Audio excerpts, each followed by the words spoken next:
Pronto, mano. Bom, vamos começar então, né? Ok. Uhum. Pessoal, nós finalizamos a leitura, então, o estudo do livro do Alistair McGrath, né? Ciência e Religião, Fundamentos para o Diálogo. E nós decidimos fazer, nessa parte final, né, nesse início de segundo semestre, uns estudos sobre os temas mais contemporâneos, né, dentro do debate entre ciência e religião, né? Então, essa semana tivemos uma primeira palestra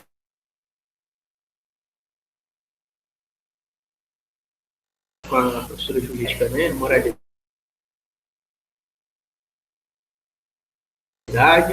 Foi muito interessante. Um pouquinho sobre filosofia da ciência, né? O que seria um debate de filosofia da ciência? Tá? Essa semana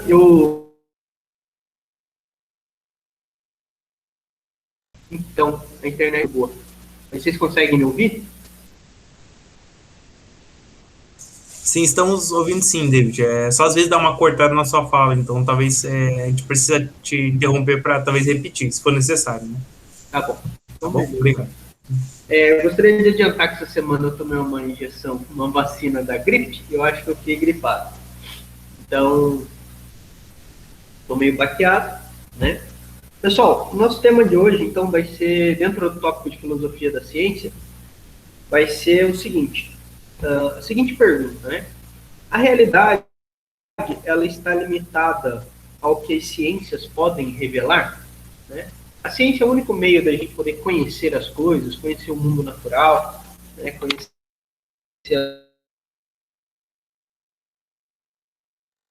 a nossa realidade, aonde nós estamos insertos, de poder fazer isso, né? Níveis de compreensão ou apenas o nível material, a dimensão material é o tipo de realidade que pode ser compreendido, né? Existe alguma implicação moral do conhecimento científico, né? Alguma implicação ética, né?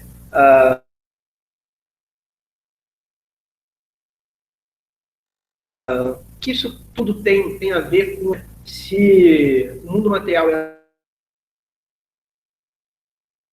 a nossa última realidade, logo o transcendente não existe. Nós não podemos acessá-lo. Então, a única maneira de poder lidar com a metodologia e tenha como objetivo conhecer a matéria. Só que se não existe o transcendente, e nosso fundamento último é uma matéria caótica e aleatória, bom, existe alguma base para a racionalidade dentro disso? Né? São questões que se colocam aí quando a gente tenta entender os limites da ciência e da compreensão da realidade, né? Ou até onde a nossa mão alcança quando nós conhecemos as coisas. Para a gente começar a refletir sobre isso, eu gostaria de começar discutindo o que é a realidade, né? Depois a gente vai passar para a discussão da filosofia da ciência, né? E as suas bases dentro do realismo, né? E o que é o realismo dentro das ciências naturais, né? E a gente vai para a nossa pergunta: a realidade está limitada ao que as ciências naturais podem conhecer? Né? Como cristãos, a gente vai ficar só no plano material, ou na dimensão material, ou existe um plano transcendente, no qual Deus se revela a nós, do qual Deus se revela a nós, interage conosco, né, de maneira imanente, transcendente e imanente.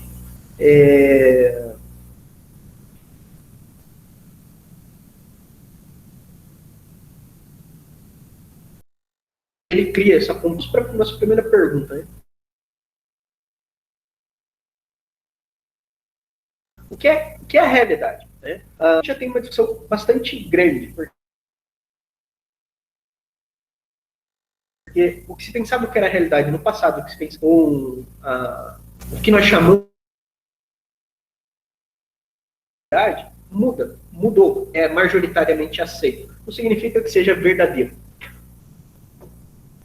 Pessoal, nós temos o costume de chamar natureza, o mundo no qual nós estamos inseridos, de realidade. Aquilo que está fora da nossa mente é a realidade.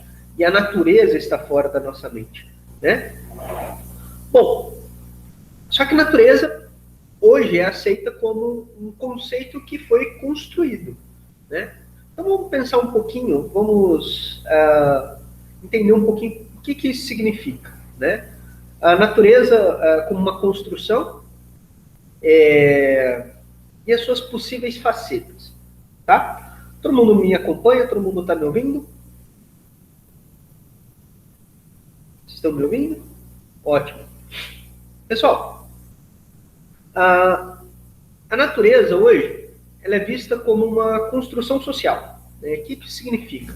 Ela é resultado de um consenso, tá? Ela não é necessariamente algo objetivo que existe no mundo, mas ela é resultado de um consenso filosófico, um conjunto de pressuposições, de ideias aceitas por um determinado grupo social. Né? Bom, mas antes, a visão de mundo dominante, até o início ali do século XX, né? Final do século XIX, início do século XX, o naturalismo filosófico e ainda no meio científico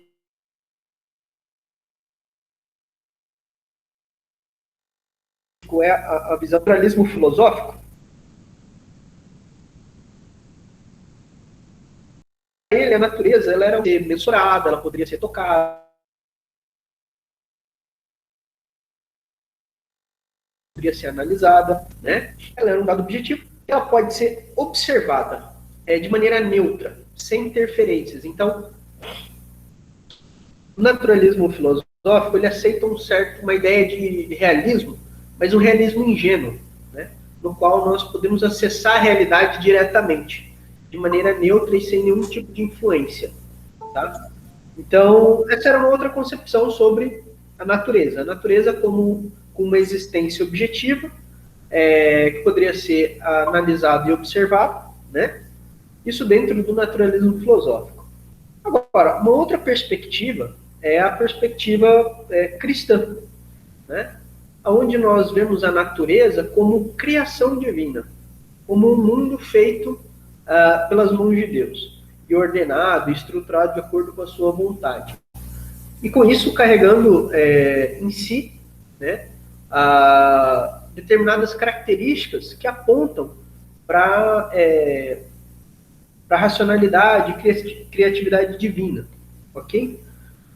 Bom, essas são três perspectivas. Ou a natureza é vista como uma construção social, ou a natureza é vista como algo puramente objetivo, né, e livre de interferências, do ponto de vista do observador, ou a natureza ela é um conceito teorreferente. Ela é algo com referência a Deus. E, nesse sentido, ela é criação divina, né? Porém, a ideia de natureza ela se desenvolve e ela tem várias definições no decorrer da história, né? Por exemplo, para os pré-socráticos, a natureza era simplesmente uma força cega e caótica, a physis, né? Já Platão, ele entendia o cosmos, a natureza, como algo inserida no cosmos, né? E esse mundo poderia ser controlado pela physis, né?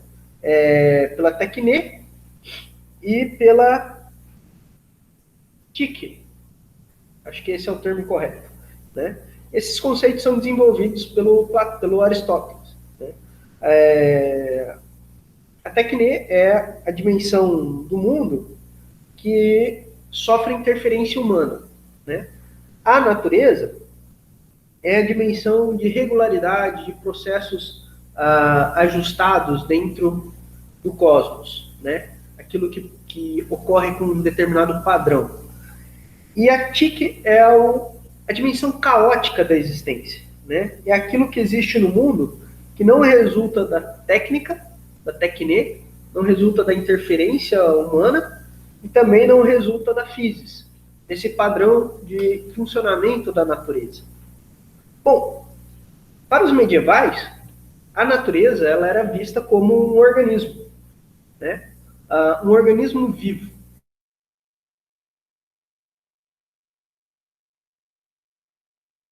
Então, tinha uma concepção, passa a ser vista como uma obra de arte, né? Já no século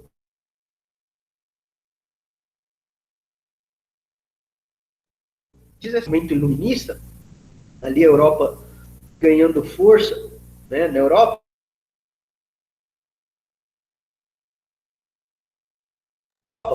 a natureza passa a ser vista como um mecanismo. O universo era um mecanismo, tá tranquilo aí para vocês, pessoal? Ou só para o Luiz que está ruim, cortando? O universo era visto como um mecanismo, né, que. Vixe, então deixa eu reiniciar aqui. Hein, David? Deixa eu Não, sair não aqui, precisa eu vou sair, não. tentar de novo. Oi. Se você preferir usar só o áudio, eu acho que ele consegue ir bem. Tá, então eu vou Tudo fechar bem. a câmera. Bom, então, aí no século XVII e XVIII, a natureza ela passa a ser vista como um mecanismo, né? Que funciona de acordo com um padrão, algo muito similar ao relógio, né? Então, antigamente usavam até a analogia do universo como um relógio, né? Já no século XX, a natureza ganha alguns outros pontos de vista, né? Algumas outras formas de ser vista. Bom, inicialmente, ela poderia ser vista como uma força irracional, né? Para alguns, ela é como um ginásio ao ar livre, um grande lugar de lazer, né? Para outros grupos, a natureza é um reino selvagem, e para um grupo de pessoas preocupadas com a exploração, a natureza é simplesmente um depósito de suprimentos, né, onde eles retiram, extraem ali o que é necessário. No início do século XX, isso tem muito a ver com os movimentos ambientalistas. A ideia da natureza como um organismo vivo, né, ela é retomada. E isso tem, na história do movimento ambientalista, isso tem muito a ver com o impacto de uma cosmovisão panteísta na construção das suas pressuposições.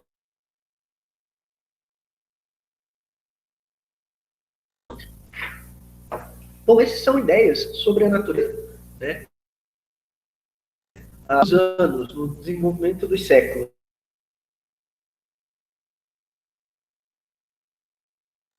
né? Mas atualmente, pessoal, mais tem ganho espaço dentro dessas discussões é a ideia de que a natureza é simplesmente uma construção social. Ela não existe de fato, né? Mas ela é apenas resultado aí da escolha de determinados grupos, né, do consenso entre determinados grupos. Então, a natureza ela deixa de ser vista como um dado ontológico, né, com caráter objetivo, possível de ser conhecido pela mente humana e com implicações para a vida moral. Né? A natureza deixa de ser uma estrutura na qual nós existimos, né, e ordenamos a nossa vida moral e o nosso significado e o conhecimento sobre o mundo, e ela passa a ser vista simplesmente como uma construção livre da mente humana. Né? A natureza não existe fora da mente humana, é a mente humana que impõe a sua racionalidade sobre o mundo, né? E tenta construir as coisas, o indivíduo constrói as coisas de acordo com a sua própria vontade. Né? Então a natureza deixa de ser um dado ontológico e ela passa a ser meramente interpretação. Né? Ela passa a ser meramente algo interpretado pela mente humana. Então não existe uma realidade objetiva, não existe significado no mundo, e a natureza é simplesmente uma construção multi-interpretativa, né?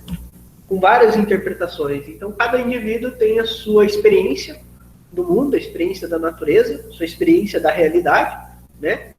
E ali ele constrói a sua vida. Agora, do ponto de vista cristão, o que é a natureza? A natureza, como nós dissemos inicialmente, a natureza é vista como criação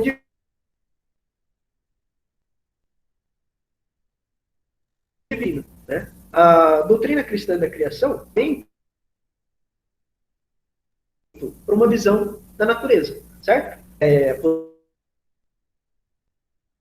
possibilidade de abrir em Isaías 40 e ler os versos 25 ao verso 31. Alguém pode ler para mim? Desculpa, David, qual que é a passagem? Isaías 40, dos versos 25 ao 31.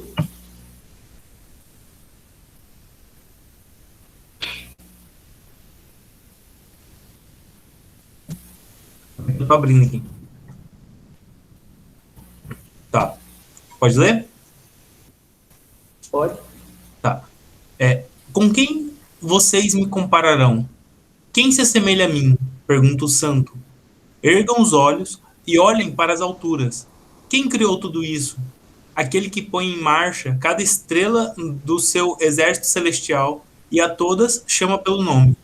Tão grande é o seu poder e tão imensa a sua força que nenhuma delas deixa de comparecer. Por que você reclama, ó Jacó, e por que se queixa, ó Israel? O Senhor não se interessa pela minha situação, o meu Deus não considera a minha causa. Será que você não sabe? Nunca ouviu falar? O Senhor é o Deus eterno, o Criador de toda a terra. Ele não se cansa nem fica exausto. Sua sabedoria é insondável. Ele fortalece ao cansado e dá grande vigor ao que está sem força. Até os jovens se cansam e ficam exaustos, e os moços tropeçam e caem. Mas aqueles que esperam no Senhor renovam as suas forças, voam bem alto como águias, correm e não ficam exaustos, andam e não se cansam.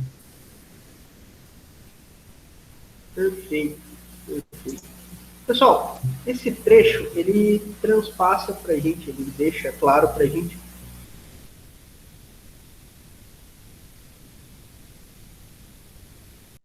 qual ideia. Podem responder. Não.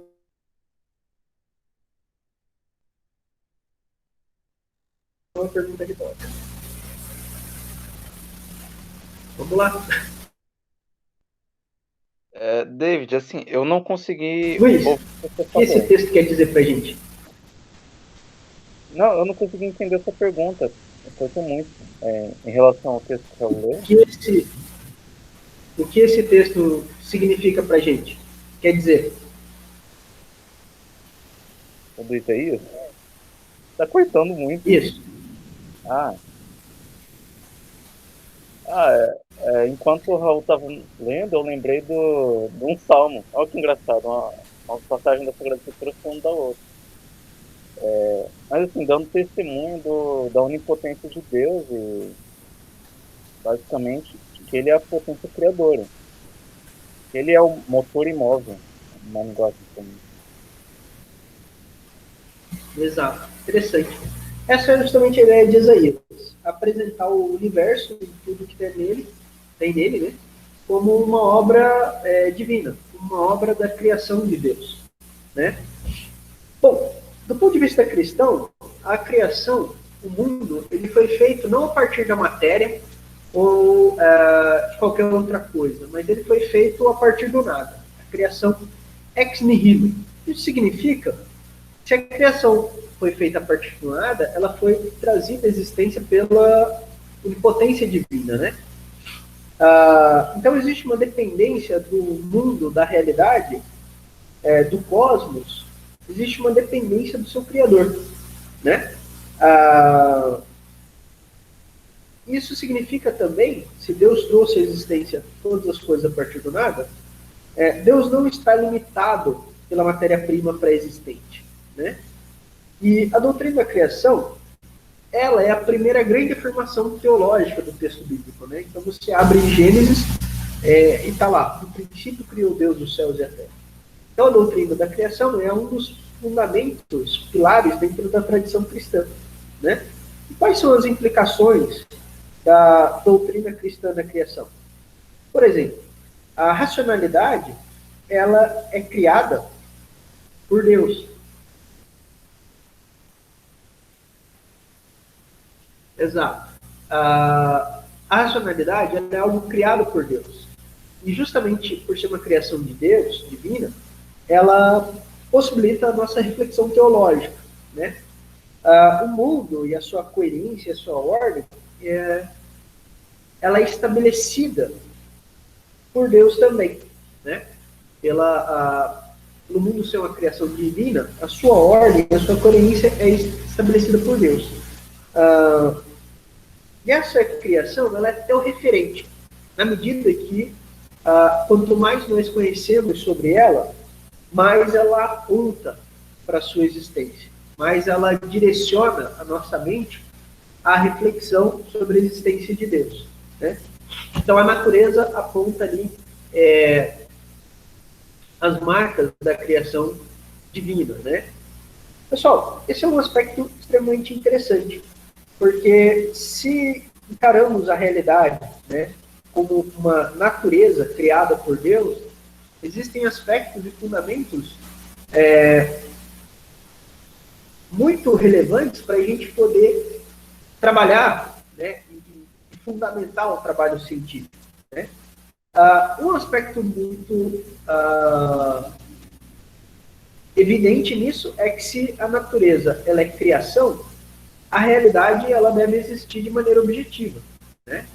Porque ela foi criada por Deus no mundo. E nós estamos no mundo e nós podemos conhecer esse mundo, né? Então, eu gostaria de falar agora um pouquinho sobre alguns problemas que o realismo enfrenta, né? Uma visão realista da criação e da natureza, ela enfrenta no mundo pós-moderno, né? No mundo pós-moderno, pessoal, a verdade sobre a realidade, ela não existe. Ela é uma questão de opinião, né? As descrições da natureza e da realidade, elas não têm veracidade, elas são meras opiniões de grupos determinados, da comunidade científica, por exemplo, né? E a ciência não tem a ver com a explicação do mundo natural, porque a ciência não passa de uma construção social. Bom, mas qual é a relação da realidade com o conhecimento científico, né? A realidade ela é explicada por teorias que se aproximam da veracidade. Então, o trabalho científico e o conhecimento científico estabelecido, né, na construção de teorias científicas, ela busca se aproximar da realidade, ok? Bom, a atividade científica ela é desenvolvida tanto em uma cultura quanto em uma sociedade, né? E, em certa medida, ela sofre influência do direcionamento, dos desejos dessa cultura e dessa sociedade. Entretanto, o mundo existe de maneira independente. A estrutura do mundo que as ciências naturais investigam, elas existem de maneira independente dos gostos de uma sociedade, né? Os fatos e os dados coletados pela experimentação, eles são sim interpretações, mas eles estão sujeitos à estrutura da própria natureza, né? Esse é um ponto interessante, porque aqui levanta a questão de que se precisamos ter um realismo, esse realismo ele deve ser um realismo crítico, ele deve ser um realismo que leve em consideração uma certa aceitação de que a realidade existe, mas que nem tudo que a ciência descreve é a realidade de fato, mas que se aproxima mais da realidade, né? Então, para a gente poder questionar os fundamentos e as bases de um antirrealismo pós-moderno, a gente não pode partir de um realismo ingênuo, né? Que era o realismo do positivismo, né? Da Escola de Viena, mas nós precisamos ter um realismo que leva em conta que existem aspectos, sim, da realidade, que elas são construções sociais e são influenciadas pela cultura e pela sociedade, mas que o mundo existe e essas construções são feitas dentro de um mundo natural e estruturado, que tem o seu funcionamento próprio, independente, né? Bom, então a gente precisa de uma filosofia da ciência, né, que tenha um caráter crítico na sua busca pelo realismo. Então a resposta mais viável para uma criticismo pós-moderno, é um realismo crítico. Nesse ponto, o poder explicativo das ciências naturais, ele se encontra no seu sucesso tecnológico, né? na sua aplicação tecnológica, que é fruto dessa verossimilhança entre a teoria e a realidade. A teoria se aproxima da descrição, uma descrição mais coerente da realidade, né? E, nesse ponto, a busca pela aplicabilidade do conhecimento científico, ele gera ali sucesso tecnológico, né? Então, nós buscamos aplicar o conhecimento científico e aplicamos bem esse conhecimento científico, né? Então, o trabalho científico, pessoal, ele pressupõe esse realismo crítico, por quê? Porque entende que a estrutura da natureza é uma estrutura ontológica, né? A natureza possui uma estrutura ontológica, né? Realista. Existe também uma apreciação estética da ordem e da harmonia do mundo natural, né? E a realidade, ela tem uma complexidade. A realidade é complexa, ela exige um estudo minucioso e acurado das suas características. Desse ponto de vista, pessoal, nós vamos passar para o nosso segundo tópico, tá? A filosofia da ciência e as bases do realismo nas ciências naturais, ok? Então, nós vimos que realidade, ela é entendida, pode ser entendida desses 3 pontos de vista, né? Como uma construção social, como um dado objetivo e neutro no mundo, né? Ou a realidade é vista como uma natureza criada por Deus, do ponto de vista cristão, né? Bom, a primeira, se a realidade é uma construção social, ela não tem, de fato, relação com a veracidade, né, do mundo, não faz muito sentido o sucesso tecnológico das ciências naturais. De outro ponto de vista, se a realidade ela é neutra e a gente pode acessar ela diretamente, bom, o que justifica a aproximação teórica, né, da realidade? Então, nós deveríamos explicar, quando explicamos a teoria, deveríamos estar explicando o mundo natural como ele de fato é. Mas nós sabemos que as nossas teorias têm suas limitações, elas sofrem mudanças. Então, as teorias não são a própria natureza, né, ou a própria realidade, mas as suas descrições. Então, o realismo ingênuo também não é coerente, né? O criticismo pós-moderno não é algo coerente, né? O realismo ingênuo também não é algo coerente. O que seria mais coerente seria o realismo crítico, né? Então, vamos investigar agora as bases e os fundamentos aí do realismo dentro das ciências naturais, né? Pessoal, um dado que é fundamental nisso é que o trabalho científico ele pressupõe uma visão majoritariamente, né? Os cientistas já têm uma visão majoritariamente realista, né? Então, o realismo é, você querendo ou não, ou os críticos querendo ou não, a filosofia que fundamenta o trabalho científico, certo? Bom, as teorias, elas devem ser interpretadas realisticamente, né? Senão não fazem muito sentido elas serem explicações. Exato, dentro das ciências naturais, Raul.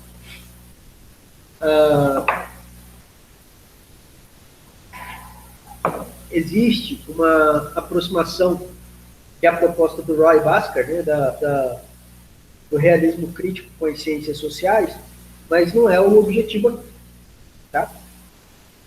E eu também não estudei com esse intuito. Então, as teorias elas devem ser interpretadas realisticamente, né?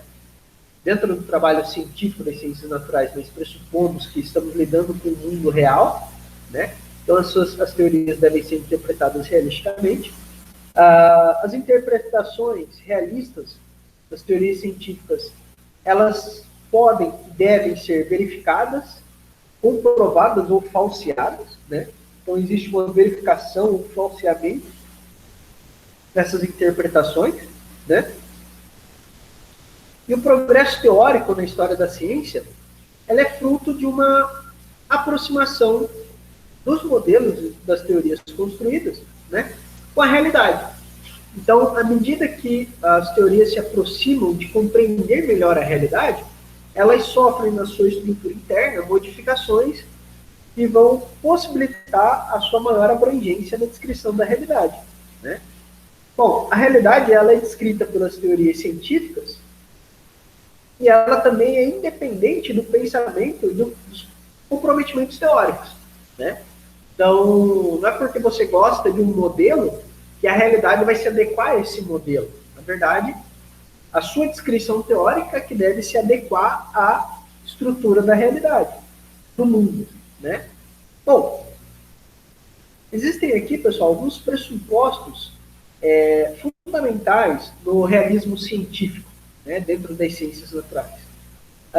O pressuposto metafísico, né, que o mundo possui uma estrutura definida e independente, o mundo possui uma estrutura que tem o seu funcionamento próprio, né, e que ele existe independente da mente humana ou da construção teórica, independente do que a mente humana acha e constrói teoricamente, mas ele existe na realidade. Existe um pressuposto semântico, ou seja, que a estrutura do mundo ele pode ser traduzido na forma de linguagem por meio de uma descrição teórica, né? Podem ser, e essas descrições teóricas elas podem ser verificadas ou falseadas, né? E existe um pressuposto epistemológico, né? Que podemos descrever, conhecer a natureza, descrevê-la, né? E com isso, prever o comportamento de fenômenos, de fatos, né? À medida que nos aproximamos da verdade sobre a realidade, né? Então, são 3 os pressupostos fundamentais do realismo científico. Um pressuposto metafísico, um pressuposto semântico e um pressuposto epistemológico. Agora, dentro do campo das ideias, né, existem rivais ao realismo científico. Existem teorias concorrentes ao realismo científico. Por exemplo, o realismo científico pressupõe que o mundo existe fora da mente humana, ok? Mas existe uma corrente dentro da discussão da epistemologia da ciência, que é o idealismo, que diz que a realidade ela é uma ideia, né, uma idealização, fruto da imposição teórica da mente humana ao mundo. Né? A realidade não existe de fato, mas ela é simplesmente uma construção da mente humana. Né? E essa construção é uma construção teórica. Do outro ponto de vista, o positivismo ele vai dizer que a realidade é aquilo que as ciências naturais descrevem, né? Que as ciências naturais têm um acesso direto ao conhecimento, né? À estrutura da realidade, certo? Então, as ciências naturais seriam vistas simplesmente como resumos e dados observacionais e experimentais do mundo, né? A realidade seria simplesmente um resumo dos experimentos científicos, né? Existe um outro aspecto, que é enxergar a realidade ou enxergar as teorias, né? Simplesmente como instrumentos. Essa é a posição do instrumentalismo. Como instrumentos úteis, né? Mas que não necessariamente eles têm comprometimento com a verdade e com a realidade. Eles simplesmente são instrumentos bons para a gente explicar as coisas, mas não significa que eles sejam verdadeiros. Ok? Pessoal, existe a pós-modernidade com seu antirrealismo, né? Porque as teorias elas são simplesmente construções sociais, são consensos construídos por comunidades, mas que não encontram fundamento na realidade, né? São apenas grupos culturais e sociais que interpretam a realidade de acordo com a sua própria vontade, né? Bom, essas posições elas encontram dificuldade porque a própria realidade, as ciências naturais, né, com o seu desenvolvimento e com o seu crescimento, ela aponta aí para o uso coerente dos seus frutos no conhecimento científico, né, a aplicação tecnológica, por exemplo. Porém, a realidade é uma realidade complexa, e essa a visão do realismo crítico? Ele entende a realidade como uma realidade que existe em níveis de compreensão, né? O Roy Basker, por exemplo, traz a ideia, o conceito de realidade estratificada. Certo? Então, existem níveis de compreensão da realidade, ainda com um nível específico, né? Também, cada ciência elabora os seus métodos de investigação de acordo com a natureza do seu objeto de investigação, né? E esse método ele deve ser adequado a esse nível de conhecimento específico. Isso é o que o Roy Basker chama de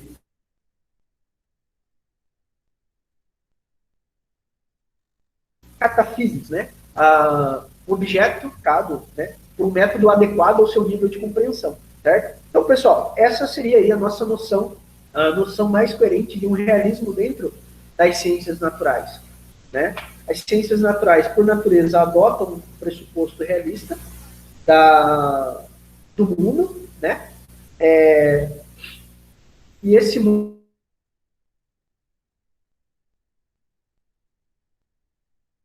e essa realidade é uma realidade complexa, logo devemos ter de um realismo crítico, né? Entendendo também as limitações da explicação científica, mas compreendendo que uma explicação ela tende, à medida que ela vai vencendo os seus obstáculos epistemológicos, né, e teóricos, ela tende a se aproximar cada vez mais da realidade, certo? Bom, do ponto de vista de uma interação entre a fé cristã e a filosofia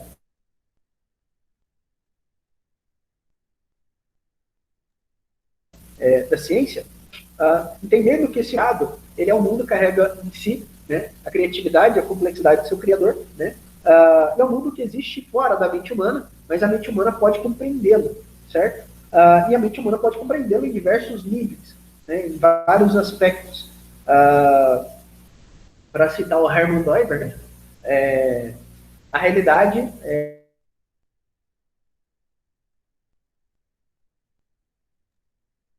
Cristo é o sentido unificador da realidade, né? É dele que a gente consegue enxergar a complexidade do mundo natural, da realidade. Né? Ele é como se fosse um prisma que decompõe a luz da realidade, mostrando seus vários aspectos. Né? Obviamente que isso não é uma citação literal, mas é mais ou menos uma ideia que o Hermann Doiber traz aí na sua ontologia. Bom, isso que ele fala de aspectos modais e é uma ideia que interage bem com a realidade estratificada que o Roy Basker traz aí na discussão, né? E o Margaret vai expor de maneira bem interessante no livro A Ciência de Deus. Bom, pessoal, nós vimos então o que é a realidade, certo? E partindo do pressuposto cristão, a realidade é a criação de Deus. Nós vimos que para abordarmos o mundo, precisamos ter uma abordagem realista, do ponto de vista das ciências naturais, mas uma abordagem realista crítica.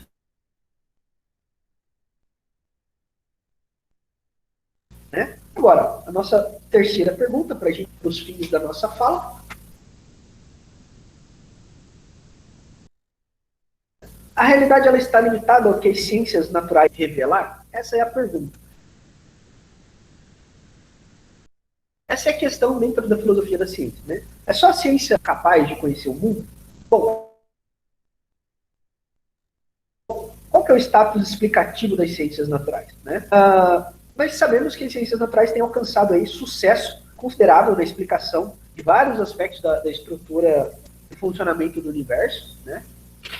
A ciência é uma fonte de autoridade no mundo moderno, no mundo pós-moderno, mesmo com o esforço dos filósofos pós-modernos, Derrida, Foucault, esses caras, é muito difícil alguém tomar um remédio com uma mentalidade pós-moderna, né? Ele não vai tomar um remédio achando que aquele remédio vai fazer efeito por causa da opinião dele.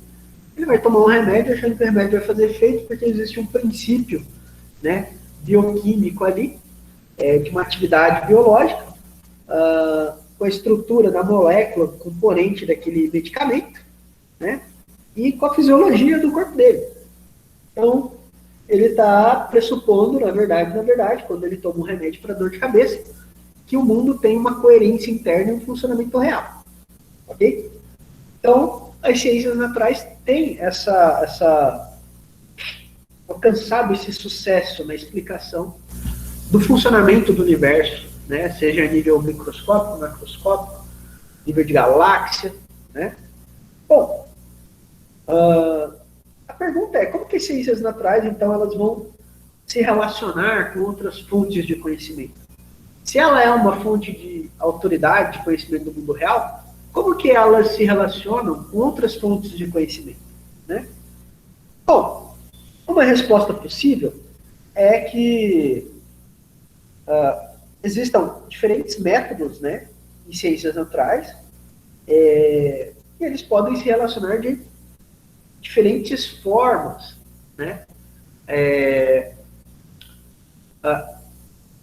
de diferentes maneiras com outras formas de conhecimento, né?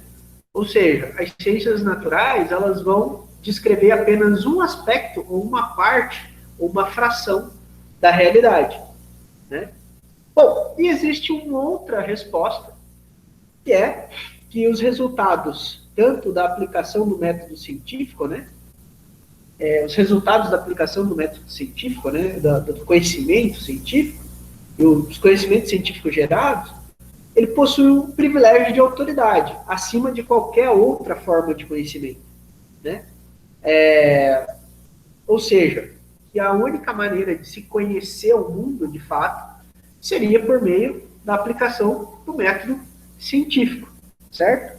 Ou o trabalho científico é um modo e uma das formas de se conhecer a realidade, ou ele é a única maneira viável e coerente de se conhecer a realidade. Ok?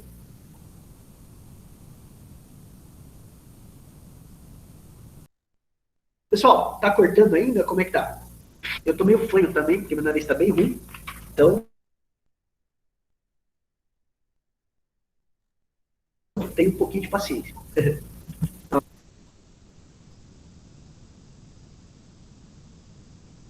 Ótimo. Se tá dando para acompanhar, beleza. Outro dia, qualquer coisa, a gente faz uma bate-bola de jogo rápido. Galera, quais são as abordagens dentro das ciências naturais? Para a questão do método, né?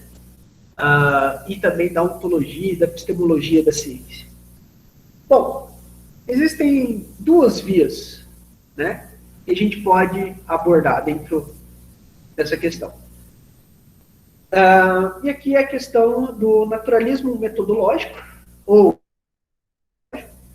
versus naturalismo filosófico, ou materialismo filosófico, né? O naturalismo metodológico, pessoal, ele nada mais é do que a definição do escopo de interesse, né, das ciências naturais. Qual é o objeto de estudo das ciências naturais? Esse é o ponto.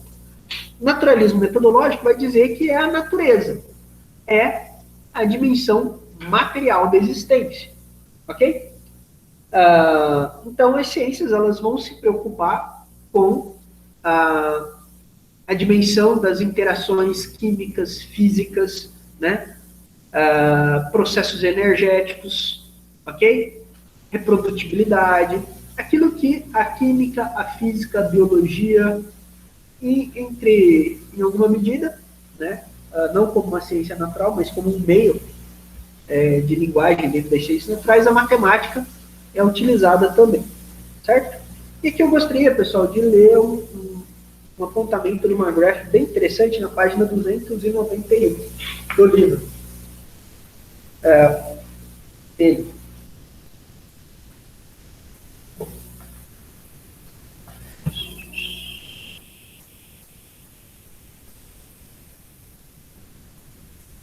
É 291, Rubens? Exatamente.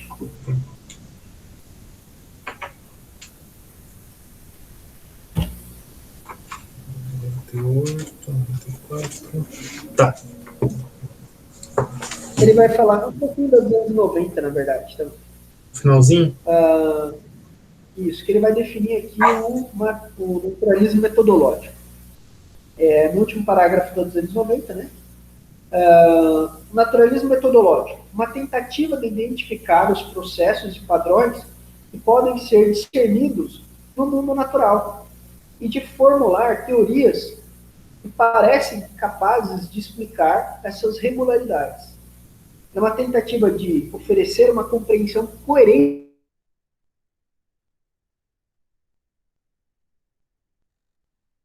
metodológico varia de uma disciplina científica para outra. Então, o que se aplica à química e à física é diferente do que se aplica à biologia, pois sua formulação e aplicação dependem do objeto preciso de estudo e dos limites que este impõe à sua investigação.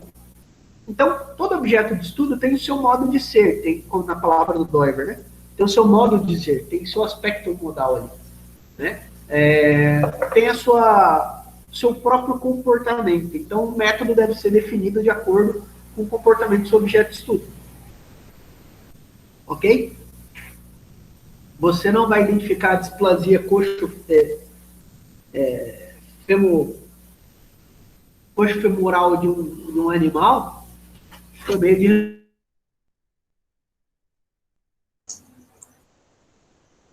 ressonância de espectroscopia. Então, são coisas bem diferentes. A formulação e aplicação depende do objeto preciso de estudo e dos limites que é a investigação. A ontologia, por assim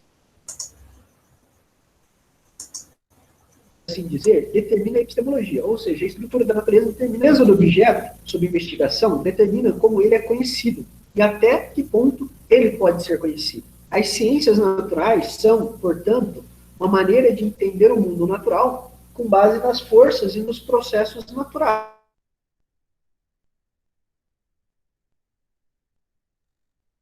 Que podem ser observados nele, ou inferidos a partir do que é observado. O naturalismo metodológico é um método de investigação que é característico das ciências naturais. No entanto, isso não exclui outros métodos de pesquisa e abordagens da realidade.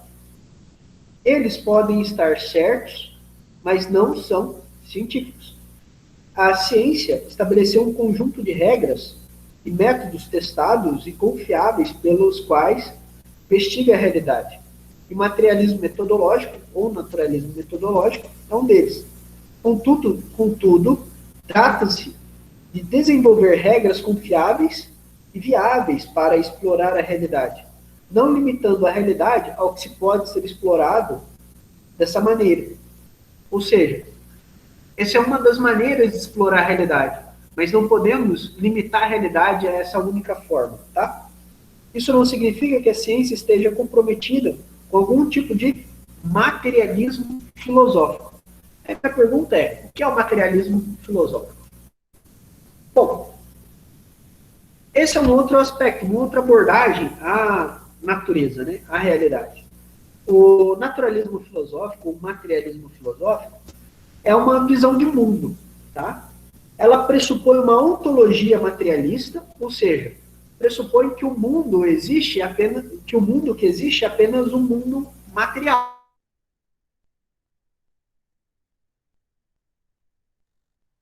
A única dimensão conhecível da existência é a dimensão. Então é a única realidade existente, e as ciências naturais são as únicas. Tá? Se a matéria, então, é a única maneira de conhecer possível, o único método possível para conhecer ela é por meio de uma metodologia científica, né? Ou do método científico, ok?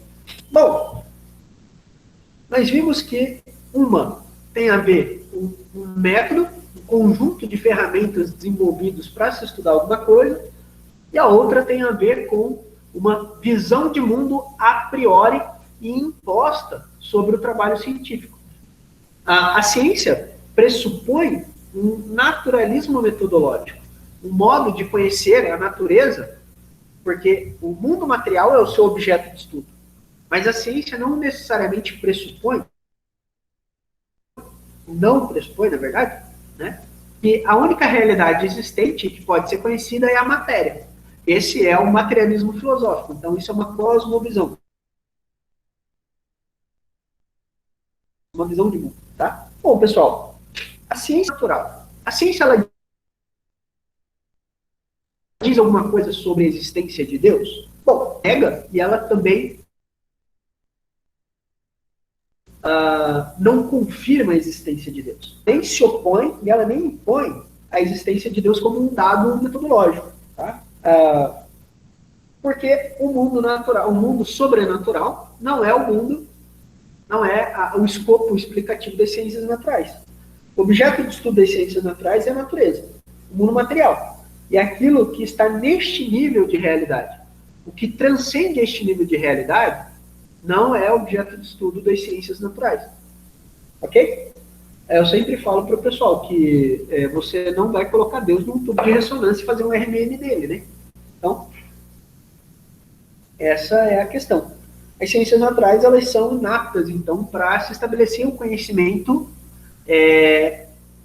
teológico. Agora, do ponto de vista metodológico, né, se eu encaro a teologia como uma ciência, um campo de conhecimento, existe alguma relação entre teologia e ciências naturais? Do ponto de vista metodológico, o Alistair McGrath, né, o John Polkinghorne e o Arthur Peacock, o Ian Barbour, essa galera, eles têm defendido essa aproximação metodológica, né? Principalmente fundamentada no trabalho do Thomas Torrance, né? Que foi influenciado também, ali, se não me engano, foi contemporâneo do Karl Barth. Bom, feito isso, as ciências naturais, então, elas não podem dizer nada sobre a existência ou não de Deus. Então, é um equívoco tentar usar a ciência, por exemplo, para provar a existência de Deus, né? Bom, pessoal, nesse ponto, se a gente tem que lidar com o materialismo filosófico, a filosofia, ou a visão da ciência que ele acaba gerando é uma visão cientificista das ciências naturais, né? Aqui no texto do McGrath,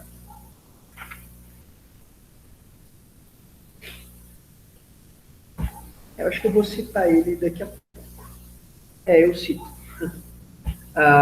O materialismo filosófico, então, pessoal, gera uma visão da ciência chamada de cientificismo, né? Então, a gente vai falar um pouquinho sobre o erro do cientificismo, né? E o papel da ciência, o papel das ciências naturais na nossa compreensão da realidade, né? O que é o cientificismo, pessoal? A gente pode definir o cientificismo como uma atitude totalizante que considera a ciência como um padrão arbitrário final de todas as questões.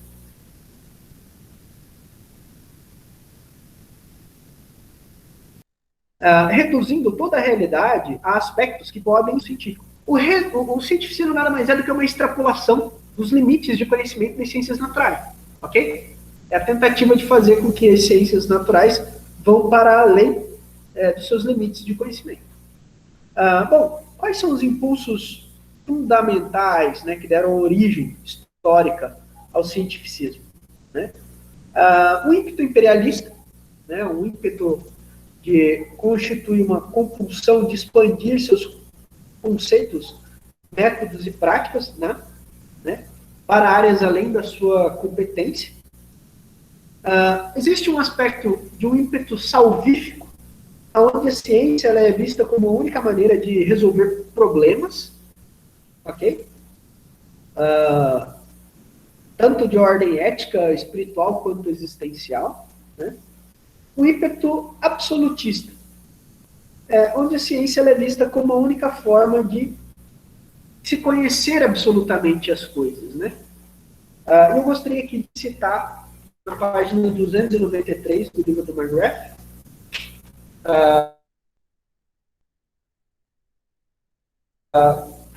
o que seria o cientificismo, né? O cientificismo é uma filosofia naturalista um tanto agressiva que foi enxertada nas ciências naturais. Então, se ela foi enxertada, ela foi colocada, óbvio.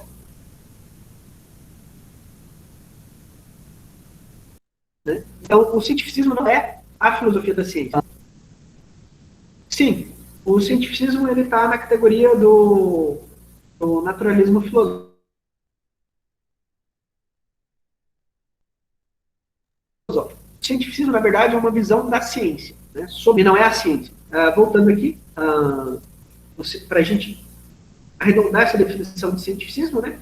O cientificismo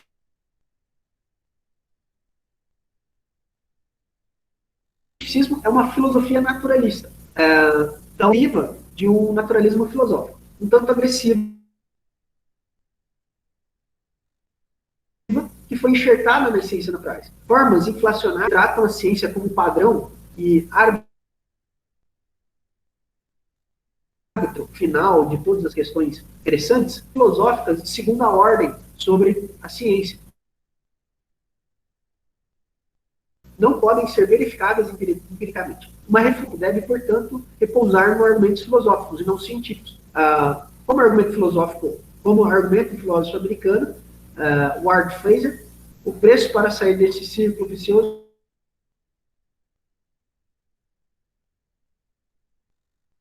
parece ser confiscar tais pretensões espúrias de Fraser fala, né? Romper com o círculo requer colocar-se fora da ciência completamente e descobrir, a partir desse ponto de vista extracientífico, que a ciência transmite uma imagem precisa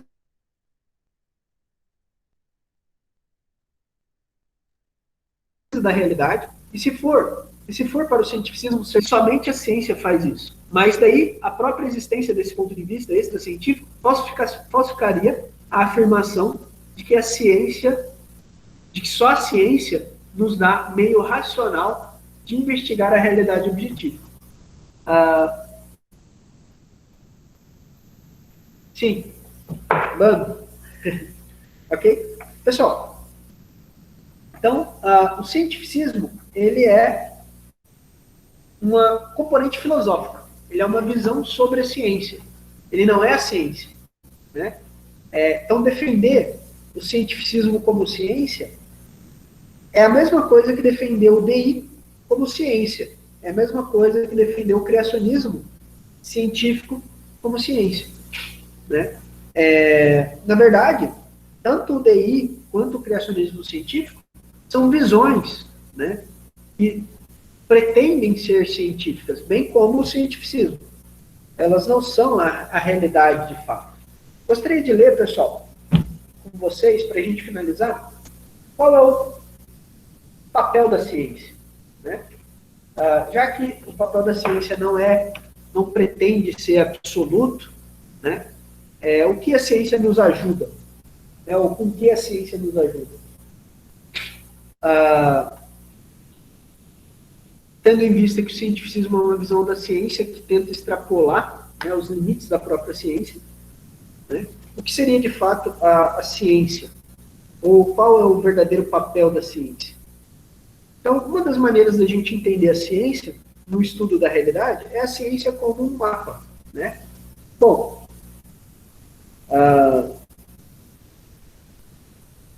a ciência é vista como vários mapas de uma realidade complexa. Tá? Nenhuma abordagem única é adequada. Diferentes ângulos de abordagem e metodologias de pesquisa são necessárias para que a mente humana garanta uma compreensão máxima do universo. A análise apresentada nesta sessão sugere que as ciências naturais são melhor vistas como reveladoras de importantes, embora limitadas, percepções sobre o universo, que podem ser suplementadas ou enriquecidas por outras fontes, como filosofia moral ou a religião. Então, pessoal, a ciência nos ajuda, ela é parte de um todo muito maior, e ela nos ajuda a compreender a complexidade da realidade. Mas ela não dá conta de toda a complexidade da realidade, porque o seu objeto de estudo é justamente uma parte pequena dessa realidade, que é o mundo natural. Ok? Pessoal, respondendo à nossa pergunta, a realidade está limitada ao que as ciências naturais podem conhecer? Não. A realidade ela é muito maior ao que as ciências naturais podem conhecer, mas parte dessa realidade é muito bem conhecida pelo empreendimento científico. pela metodologia desenvolvida pelas diversas ciências. E elas nos oferecem boas respostas e aproximações mais factíveis no mundo natural. Ok? Muito obrigado, galera. Vamos abrir a câmera aí para conversar. Espero não ter demorado muito. Show, Eu mano. estou doente. Tá tranquilo. Tá cada dia mais conciso. Eu me impressionei, cara. Olha aí. Você vê? Eu Não até demorou falei, nem uma cara, hora, cara. Olha aí. a prática é a perfeição. Não, show de bola, mano. Vou ligar a câmera aqui e a gente conversa, faz um bate-papo, beleza? Liga não. Aí vai estragar a gravação. É besta. Eu né? não acho, tá? Você usa óculos, né, filha? Ai, Você é apaixonada. Mulher apaixonada não enxerga. meio apaixonado é cega, né? Deixa eu fazer a pergunta antes que eu esqueça. Ai, Nath. Pode falar. Primeiro é bem triste que eu percebi que eu tenho muito mesmo de materialismo. Bem na turma, porque eu já tive, porque eu já fiz essa descontaminação. É muito triste. A gente tá num longo processo de desintoxicação. Fica tranquila. É muito triste.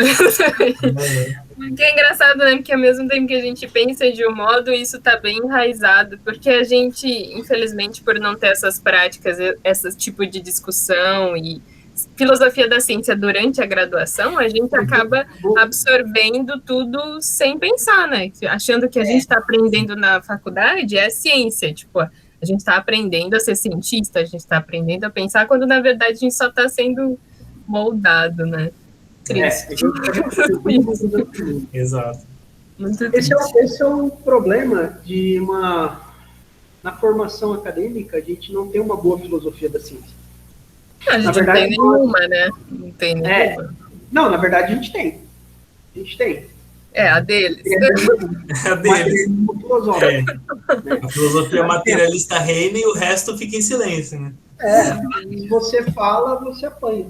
Exato. Aí o professor pode entrar numa aula de inglês, levar um texto do Richard Dawkins, né, do Stephen Hawking, e falar besteira sobre teologia. Aí você se levanta e fala, não, irmão, a parada não funciona assim. Aí a galera acha que você é fundamentalista religioso. Não vou falar que eu passei por isso, porque eu passei por isso. Triste, porque eu penso assim, durante meus 4 anos de graduação não tive nada, eu só fui ter uma parte disso, eu falei até para o Davi isso, alguma coisa de filosofia da ciência numa aula de evolução no doutorado. Então, tipo, esse foi o meu único contato de verdade com filosofia da ciência, e assim, dentro da minha grade, né, vou dizer assim. Não que eu tenha tentado buscar alguma coisa por fora, mas não na grade. Por isso que eu acho que, mais uma vez, apoio a ideia de ter trabalhos da igreja preparando, né, os alunos, os possíveis, as pessoas que vão entrar na universidade, para que já entrem com essa cabeça já preparada do que é ciência e antes disso, né, antes de entrar, porque se a gente entra tão novinho e sai tudo... Né? E eu acho que ainda mais desafiador que a filosofia materialista aplicada às ciências naturais é a filosofia materialista e histórica aplicada às ciências humanas, que eu acho que é muito mais complexo, tipo, elimina muito mais as dificuldades de trazer uma reflexão cristã para essa área, é mais difícil. Sim. Porque eles levam para questões mais subjetivas, então até você explicar até você conseguir argumentos suficientes para justificar o porquê não é tudo subjetivo, então, assim, é muito quebra-pau. E o pessoal é mais enérgico em combater, né, argumentativamente. Sim, é verdade. E daí, enquanto você estava falando também, eu estava pensando o quanto que a gente vê, assim, da minha parte, da área da biologia, por exemplo, a grande parte que eu vejo dos conflitos gerados entre ciência e fé não é por causa da ciência, na verdade, é mais por causa do materialismo filosófico. Muito mais disso do que da própria ciência. Aí é que entra a minha pergunta. Na verdade, são duas nesse sentido. A primeira é se existe realmente um consenso de filosofia da ciência, não, isso ainda fica um pouco perdido. Existe um consenso nisso, no que é a pureza, de, tipo, existe algo assim, isso é a filosofia da ciência, é unanimidade, ou não existe isso? Primeira pergunta.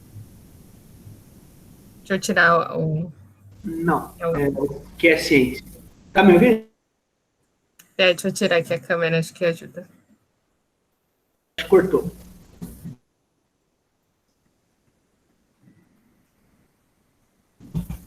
Cortou aí? Não, tá dando certo, David, pode falar.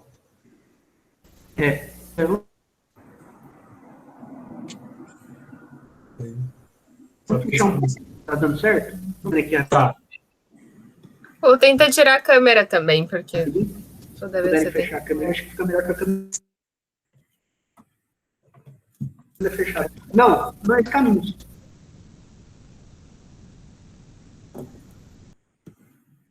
Tá me ouvindo? Talvez. Tá me ouvindo?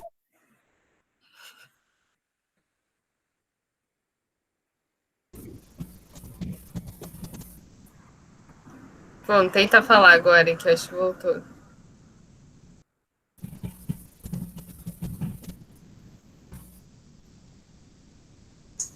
Ih, tá cortando tudo aqui, David. Não tá sendo nada de áudio. Tá me ouvindo? Agora. Tá, deixa eu fazer o seguinte, eu vou sair e vou entrar. De novo.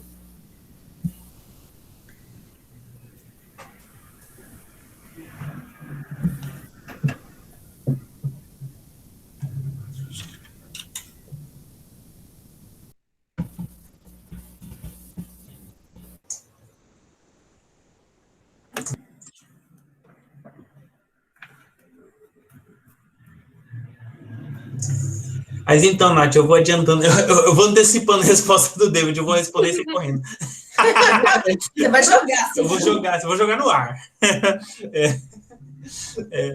Mas a questão é que não existe um consenso sobre o que é a ciência, né?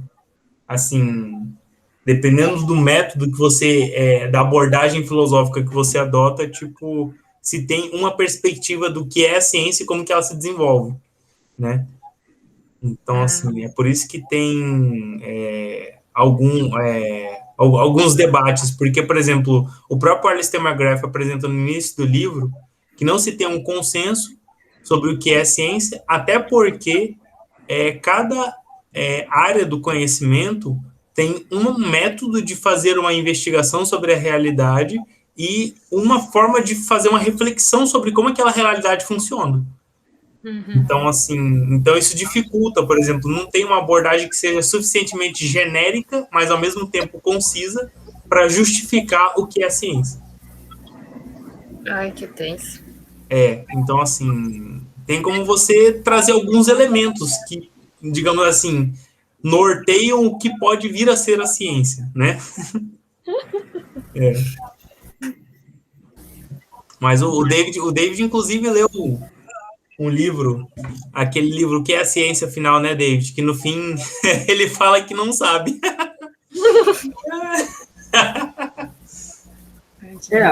No que é a ciência final, ele chega a uma conclusão de que realmente é difícil a gente falar o que é ciência, né? E realmente tem as suas complexidades. Mas o trabalho... Tá. David, a implicação é contigo. Tem alguns mostram se o problema é você. O problema não sou eu. Né?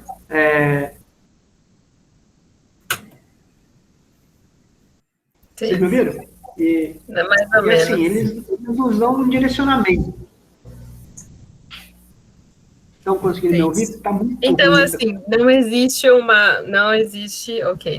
uma definição para isso. Então não dá para saber se existe. Uma definição existe. O que não existe é o consenso. É um consenso sobre qual que é a melhor definição. Na verdade, existe mais de uma definição, vamos colocar assim, tecnicamente falando, existe uma definição geral para que as pessoas consigam falar da ciência, né? O mínimo, né? Entendi. Mas, Então vai depender dessa definição para saber se ela vai chocar ou não com a fé cristã. exato. Ou em nenhuma delas ela choca. Não, em algumas delas ela vai chocar com a fé cristã, certo? Sim. Inclusive, é esse o estudo do Peter Harrison, né? Que ele faz no livro Territórios da Ciência e Religião, ele faz uma abordagem histórica do conceito de ciência e do conceito de religião, o uso desses conceitos ao longo da história, especialmente do século XVII em diante. Você pode mandar depois? É um livro? Isso também? Do Peter? Cortou aqui. Não, eu tinha fechado o áudio. Sim, ele é um livro do Peter Harrison, eu mando o nome dele certinho. Isso, mas por favor. Inclusive, tem uma palestra que da ABC2 que dá para você tirar um gostinho do livro. É verdade, que ele fala em cima do livro. E ele tem, vários artigos disponíveis na internet, assim, que ele estuda essa temática há pelo menos uns 20 anos. Então, ele tem artigos digamos assim, da investigação dele.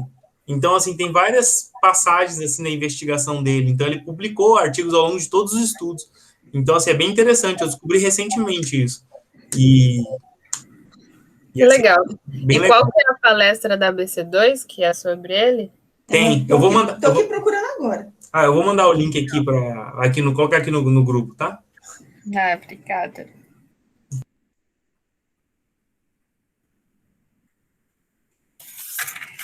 Acho que era isso que eu queria levantar. Eu comecei a pensar algumas outras coisas, mas acho que preciso ler mais a respeito e fiquei realmente muito triste de perceber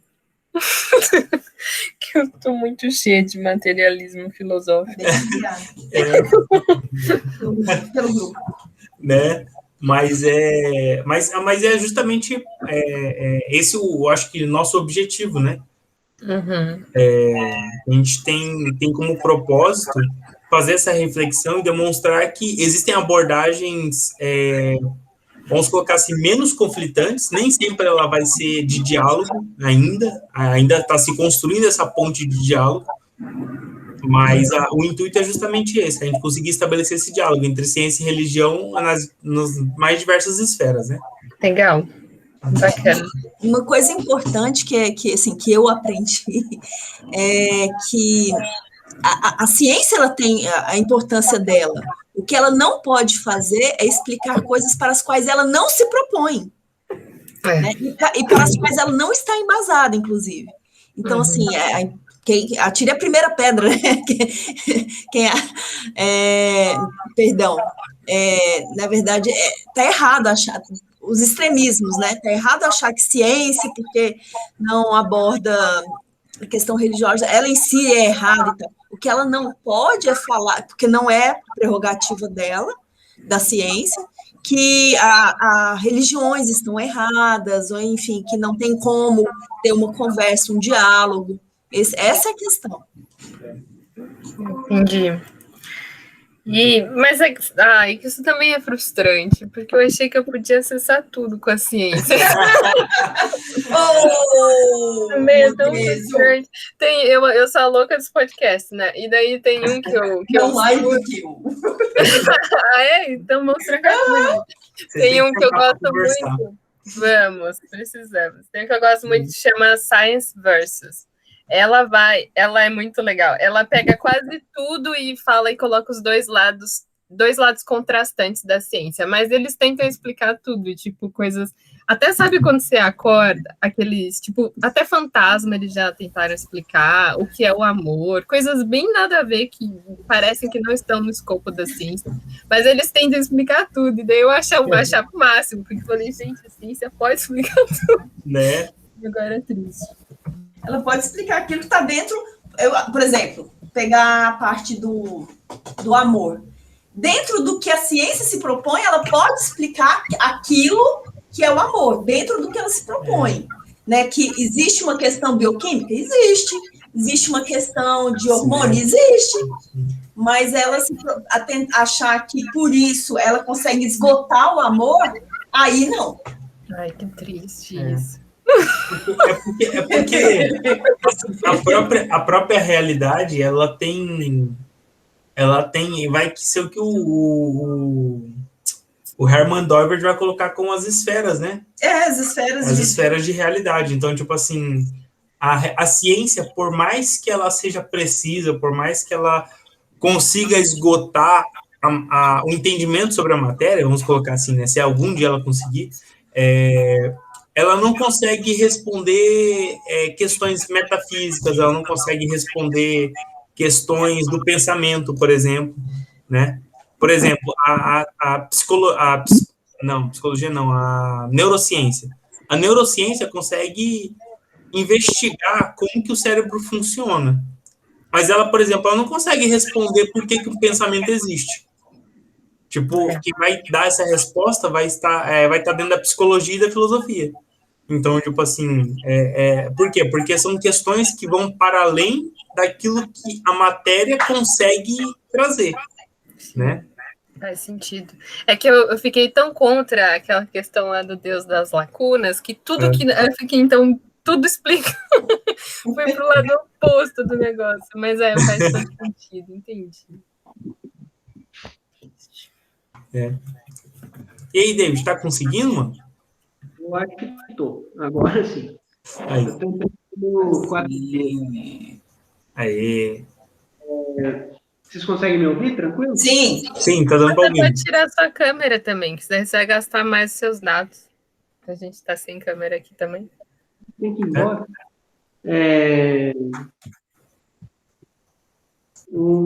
Acho que o ponto é justamente esse aspecto. A ciência só consegue explicar aquilo que ela consegue reduzir ao seu escopo de explicação. Então, por exemplo, a Rosana deu um exemplo muito interessante.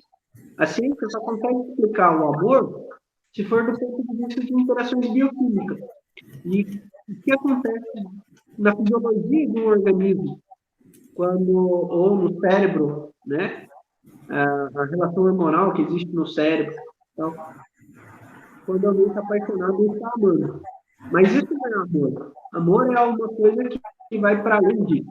Né? Explicar, por exemplo, bioquimicamente, o que acontece no organismo quando ele está amando, não explica o que é o amor de uma mãe para um filho. Não vai explicar a razão, por exemplo, do sacrifício de um pai pela sua esposa, de um marido pela sua esposa. Na verdade, ele explica. A gente chama de que não existe altruísmo e que ele só está querendo passar os genes dele adiante. É isso que eu aprendi na evolução. De explicação, uma explicação diferente. Exato, eu sei, é triste. No fim das contas, o amor não é isso. O amor não é simplesmente um cara querendo passar para frente os seus genes. Se a gente encarar um cara como um cachorro, talvez seja, mas não é. Entendeu? Então, esse é o aspecto. Toda vez que a gente escola, então, os limites de explicação, ela causa um reducionismo. E toda vez que você gera um reducionismo, você gera uma caricatura da realidade. Você não descreve a realidade, você faz um fantoche da realidade. Né? E daí a gente acha que consegue controlar a realidade, quando na verdade é a realidade que a gente criou, né? Aí sim é a realidade que a gente criou. Não é a realidade que a gente descreve. Sim. Porque eu acho que isso se aplica bem em materialismo filosófico, também encaixa bem com uma característica nossa humana de querer controlar tudo e todos, né? Então é muito mais fácil você reduzir tudo à matéria, que você pode acessar e entender completamente e controlar, como se você tivesse o manual daquilo. Então você controla completamente, o que não é verdade, né? Infelizmente. Podia ser, né, gente? Haja vista a história da teologia, né? Que eles tentaram racionalizar tanto que eles tiveram um momento que eles tiveram que parar e falar: opa, a gente não pode racionalizar isso. Aí a gente perde Jesus de vista, né? Eu sempre me pego pensando nos fariseus que achavam que estavam controlando a realidade, né, de Deus. Quando, na verdade, ele apareceu na frente deles e eles não viram, porque eles criaram sua realidade própria de teologia, né? Exato. O Marcos vai citar que os impulsos, né, os 3 ímpetos básicos que deram origem, né, o surgimento do cientificismo. o ímpeto imperialista, o ímpeto salvífico e o ímpeto absolutista. Nada mais é do que são 3 expressões do... Qual foi o último ímpeto? O último também não. Hã? Ímpeto imperialista, ímpeto salvífico e ímpeto absolutista. Tá. Então, isso daí nada mais é do que um impulso humano de controle, né? A ciência, querendo ou não, ela se desvirtua e ela acaba se tornando uma ferramenta de controle social quando ela cai em mão de gente que usa ela para manipular. Esse é o Exato. Haja vista a eugenia. que... Cara, se uma... Desculpa. Quando você olha para o você vê as ideologias totalitárias e os usos que elas fizeram das ciências, aquilo ali é justamente a maneira como a gente não deve usar aquilo. Isso, cientificismo levado à última... Estava falando? Exatamente, David. O cientificismo levado às últimas consequências. Inclusive, a bandeira, acho que a maior das bandeiras é a eugenia que o Raul estava falando. Exato. Ciência pura e aplicada. Né? Milhões de mortos para poder descobrir não, né? Comprovar de que a eugenia não era bem por aí, né? Não era bem por aí que se fazia um melhoramento humano. Aí você tem um livro falando sobre a similaridade entre o mago, né, a magia e a ciência. Ambas têm um desejo por poder e controle. Né? Só que ela se utilizou não está dando para entender. Não está dando para entender direito, David. Tanto o Lewis, ele fala na Bulletproof sobre o desejo humano, né, da magia e do controle, né? E a ciência, tanto a ciência quanto a magia, elas nascem desse desejo humano de controle, né? Só que a magia, ela perde a sua credibilidade com o tempo, porque os seus métodos não correspondem tanto à realidade. Já a ciência, né, o seu mau uso, o uso cientificista da ciência, com seus resultados, ela acaba ganhando força, né? Então, a gente tem essas ideias totalitárias. Agora, o meu questionamento é o seguinte, é incrível como que, com a história recente, né, nos últimos 100 anos, vamos colocar aí, o destroço e a ideologia do progresso e o cientificismo aplicado, né, e esse uso político e totalitário da ciência, como que isso não causa certo atordoamento na cabeça de materialistas dentro da universidade. Eles ainda acreditam que o cientificismo é uma visão coerente da ciência. Ai, que triste tudo isso. Vamos fazer alguma coisa logo? Ai, que triste. Eu acho que a gente precisa mesmo encontrar um modo de alcançar as pessoas, os coitados dos aluninhos antes deles entrarem na universidade.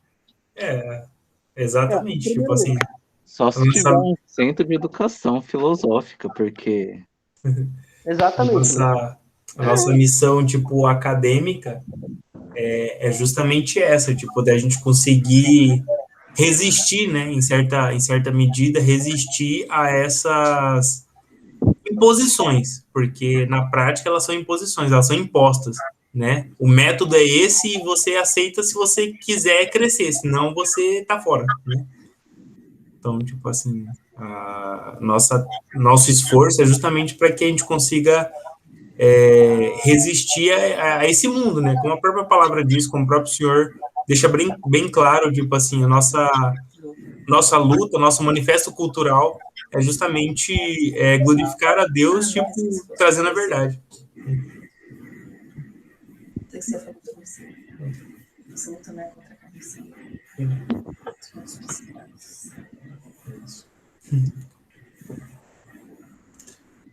Não, mas de verdade, a ideia de um centro de educação filosófica não é uma ideia por 2 motivos. Primeiro, porque é só fácil, é só trabalhando contra turno. você não ia ter que... Isso é muito aceito, eu tenho certeza. Então, Porque se a gente tivesse que institucionalizar isso numa escola ou universidade, ia gerar conflito, porque ia ter um monte de cão querendo brigar para escolher uma corrente filosófica.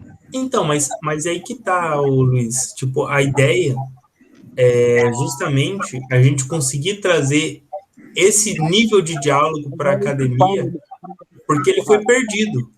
Tipo assim, por exemplo, as grandes universidades hoje, a nível mundial, elas debatem sobre religião e sobre a ideia, pensamento sobre Deus, sobre a existência de Deus, sobre a ação divina. Existem universidades mais tradicionais, tipo assim, especialmente nos Estados Unidos, especialmente na Inglaterra, na França nem tanto, porque é muito forte a ideia materialista lá. Mas, assim, existem comunidades que têm resistido e têm deixado as portas abertas para que esses diálogos existam. No Brasil já houve essa abertura. A questão é que, com o passar do tempo, o movimento cristão abandonou a reflexão acadêmica e filosófica e se restringiu ao pensamento teológico, dentro das escolas de teologia. E isso acabou enfraquecendo a reflexão filosófica dentro da academia. Então, o nosso processo hoje é resgatar isso que foi consolidado lá no passado, só que enfraqueceu. Então, tipo, a gente conseguiu fazer essa reflexão, só que para isso a gente precisa de pessoas que estejam realmente que tenham esse conhecimento mais aprofundado, né? Tipo, esse assim, que eu entendo, é essa a missão da ABC2, é essa a missão da ABC, né? Que é a associação, lá, como que é o nome? Associação Brasileira de Católicos Cientistas, né? Alguma coisa assim. E outras comunidades similares, que têm esse objetivo de resgatar dentro do ambiente acadêmico uma reflexão e uma prática que sejam, que tragam à tona um questionamento, né, saudável sobre a existência de Deus, sobre a espiritualidade, sobre a busca metodológica da metafísica, né? Então, tipo assim, são questões que no Brasil elas têm sido abandonadas, mas hoje tem comunidades, tanto comunidades de cristãos, quanto comunidades de não cristãos, que têm feito esse levantamento, né? Por exemplo, o Mário Sérgio Cortella, dadas as devidas proporções, ele sempre se propôs a levantar esse questionamento. Por que estão abandonando o questionamento da metafísica, né? Então, o Cortella, assim como o Pondé e outros, eles estão trazendo para o público aberto questões acadêmicas que estão sendo meio que ignoradas pela academia. Só que eles não ignoraram. Então, tipo assim, são pessoas como eles e outros tantos que trazem esse questionamento e eu acho que nos dá a abertura de retornar com essas questões, entende? Tipo, a UFMS, por exemplo, ela é fortemente materialista, mas ela já teve grande influência numa reflexão e prática cristã, né? Então, assim, mas ela acabou perdendo, né, o espaço que tinha. Pode falar, David. Eu acho que esse aspecto que você ressaltou é extremamente importante. O Luiz falou uma coisa também. Esses dois aspectos são extremamente importantes. Falta para a gente uma educação filosófica, para a gente uma constituição de uma filosofia da nossa área de atuação, uma filosofia da biologia, uma filosofia da química, uma filosofia da ciência.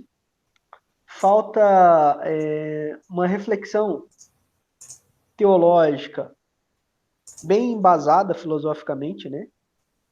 Uma reflexão filosófica teorreferente, né?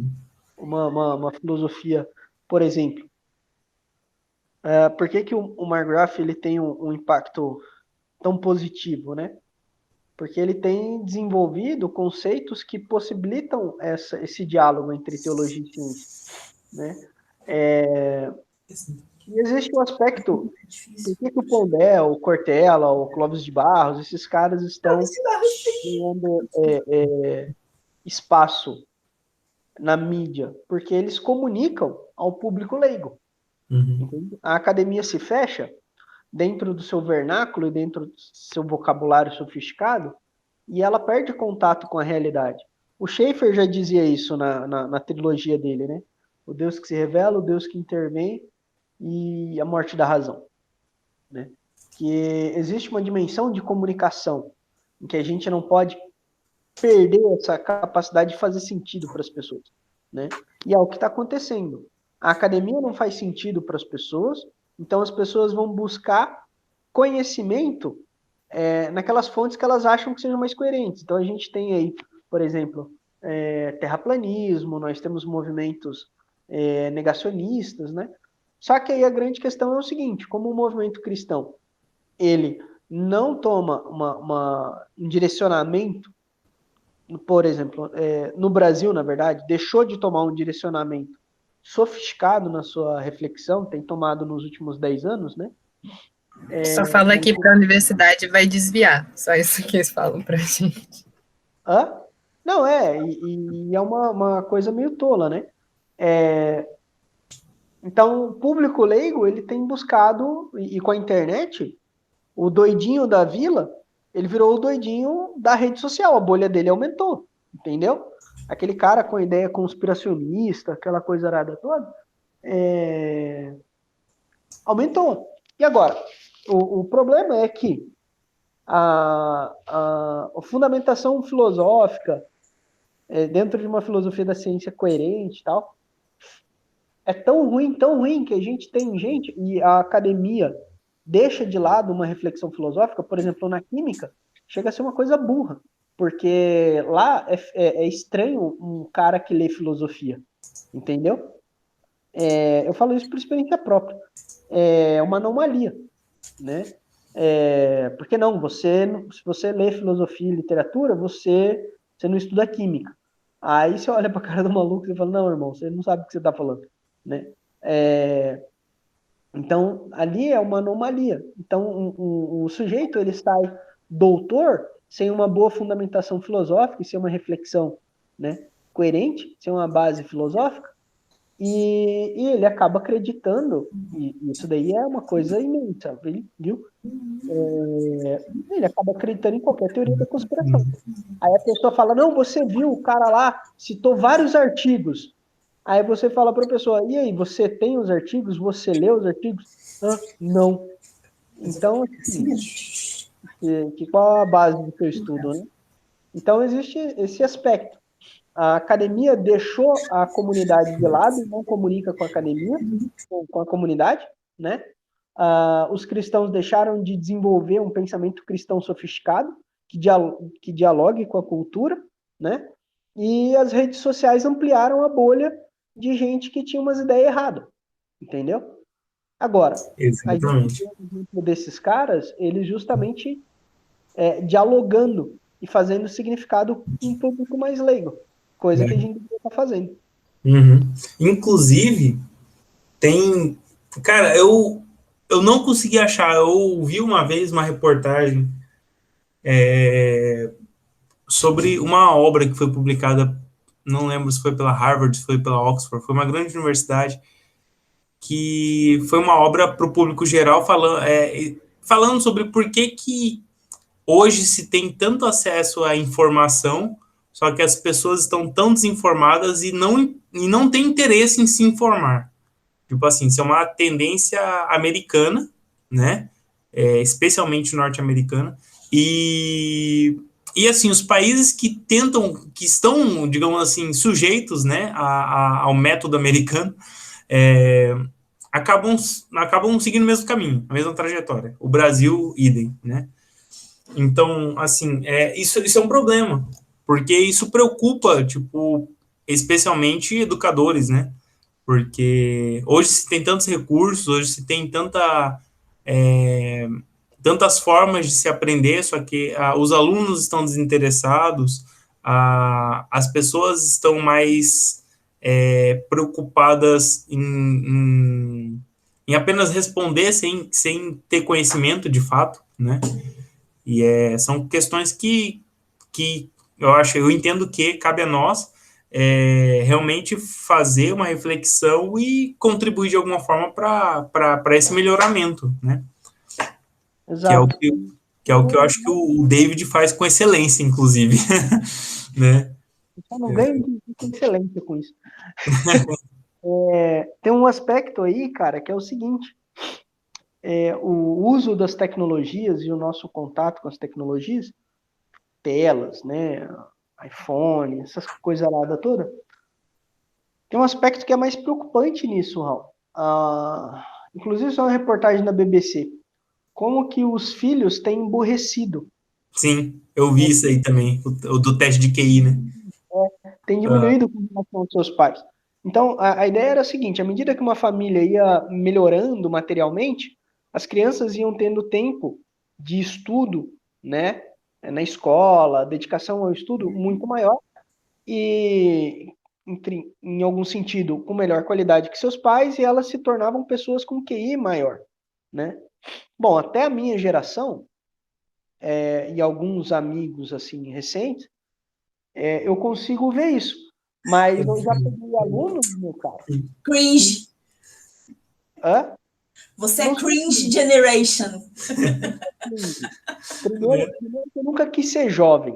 Né? Tá? Eu sou velho desde muito cedo. Somos dois. Eu não me classifico dentro dessa categoria. Né? Nunca fui jovem, desde cedo. Eu sou da década de 80, irmão. Aí, eu gosto dos anos 80, então não fala comigo assim. De 89. Mas 91, me respeita. Aí, o ponto é justamente esse. Então, nós vivemos num contexto que esse emborrecimento tem sido geral, e aquilo que seria uma ferramenta de crescimento intelectual e tecnológico, né, de que esse crescimento intelectual tem sido o nosso emborrecimento, uma ferramenta de emborrecimento tecnológico. Né? Então, tem uma obra, inclusive, sobre o iGen. E a gente tem um outro aspecto na nossa relação com a tecnologia. Antigamente, as pessoas falavam, né? Poxa, mas aí era mó difícil, você tinha que ir na biblioteca, pegar livro, fazer fichamento, não sei o que. Mas esse hábito antigo é o que tornava as pessoas inteligentes. Porque a inteligência tem a ver com internalizar o conhecimento. Nós vivemos numa geração a busca por ele. em que nós temos uma extra-inteligência. Nós temos o conhecimento do lado de fora. O conhecimento está nas bases de dados, mas a gente não coloca nada para dentro. Se a gente não coloca nada para dentro, a gente não cria conexões neurais, sinapses, que possibilitam a formação de um conhecimento sólido, né? Porque como que as coisas vão acontecendo? Você vai adquirindo informação, em um determinado momento você consegue ligar os pontos. Certo? E à medida que você liga os pontos, você cria uma rede de significado que forma um quadro completo, né? Que te forma, ou pelo menos um vislumbre de algo no qual você se direciona para aprofundar o seu conhecimento, né? Então, por exemplo, vinha lendo sobre histórias, literatura, tal, e me deparei com uma ideia de imaginação, e a relação da imaginação com a racionalidade. Depois pensei em imaginação moral. Depois eu li no outro texto a similaridade em literatura e ciência. Eu falei, poxa, será que daí não pode derivar um conceito chamado imaginação científica? Quando eu fui pesquisar sobre esse conceito existe. E eu fui tentar entender qual é a relação da imaginação no processo de conhecimento. Só que isso só acontece à medida que a gente coloca a coisa para dentro. E não é isso que está acontecendo com a nossa geração. A nossa geração, o conhecimento não tem sido internalizado. Ele tem sido deixado nas bases de dados. Só que conhecimento na base de dados não é conhecimento, é só informação. Ok? Então, assim, esse é o nosso contexto. nossas gerações estão emburrecendo. E, por exemplo, como igreja, como que a gente faz isso? Né? A gente tem que gerar meios, caminhos de poder colocar esses jovens dentro de um processo educacional e formativo, seja teológico e filosófico. Entendeu? Essa é a ideia. Galera, Raul, já vai dar 9 horas, eu preciso ir, tá? Eu tô na igreja. Tranquilo, tranquilo. Eu tava procurando um vídeo aqui, eu vou colocar aqui no grupo, aqui no chat, e vou colocar lá no grupo. Cara, é muito bom. É justamente sobre isso que você tava falando, que fala sobre a virtude da ordem, que é justamente, tipo, porque que ele explica, né? Esse cara é muito bom, cara. Ele foi professor do Marcelo Cabral. E assim, eu assisti uma palestra dele num programa que o Marcelo Cabral estava desenvolvendo, e daí eu cheguei nessa apresentação dele, que ele fala sobre a virtude da ordem, e dentro da apresentação, ele fala sobre a questão por que nós, hoje, temos o acesso à informação e a gente não consegue fazer esse processo de internalização, né? Ele falou que nós perdemos a virtude de organizar internamente aquilo que a gente aprende, né? É justamente por causa disso que você explicou, né? Eu achei muito interessante. É isso, cara. É isso. Bom, galera, muito obrigado. Gente. Eu achei que hoje rendeu bem. Né? Foi show de bola, mano. Valeu aí. Por mais que os cortes aí atrapalharam, mas eu acho que deu para render e deu para fechar muito do que eu falei nos 2 capítulos que a gente estudou no... Sim, com certeza. Eu vi assim que você retomou, cara, bastante coisa. Foi bem massa. Muito legal. Eu voltei nos textos do McGrath antigos, do Polkinghorne. Eu acho que ajudaram ali a conectar alguns pontos. Uhum. É sempre bom a gente sempre retomar alguns pontos. E é isso, galera. Ano que vem, eu tô já me organizando para o ano que vem a gente ter um estudo mais específico em filosofia da ciência, teologia e teologia natural, né? Teologia filosófica, mais voltado nessa linha aí. Ano que vem ele não dorme de vez. Essa é a meta. Essa é a meta. Vamos fazer uma sistematização aí para a gente montar uma escola de pensadores. De teologia filosófica, natural e científica. O bagulho a nova Acrópole crente. Vai ser capivara filosófica. Tereré do capeta. Capivara de Jesus. Vamos lá. Beleza, pessoal. Isso aí. Fechou? Obrigadão, mano. Deus abençoe vocês. Vamos só fazer uma breve oração aqui para encerrar, né? E agradecer a Deus. Pai amado, muito obrigado, Senhor, pela oportunidade que o Senhor nos deu, Senhor, de estarmos ouvindo o David, Pai, refletindo, Pai, sobre aquilo que ele expôs, Senhor. Muito obrigado pela oportunidade de estarmos conversando, Pai, buscando formas, Senhor Jesus, de melhorar nossa intelectualidade, Pai, buscando formas de redimir, Pai, aquilo que o Senhor tem nos confiado intelectualmente, Senhor.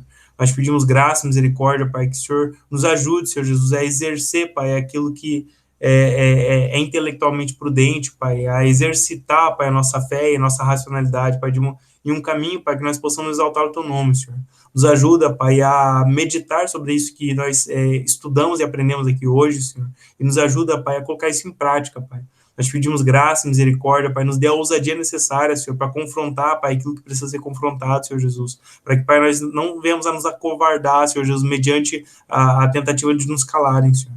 Nos ajuda, Pai, a encontrar graça e misericórdia do Senhor, Pai, para testemunhar, Pai, de Cristo, Pai, glorificar o Teu nome, Senhor Jesus, com aquilo que fazemos cientificamente. É o que eu te peço e agradeço, Pai, em nome de Jesus. Amém. Amém. Abraço. Abraço, gente. Fica com Deus. Tchau. Tchau, tchau.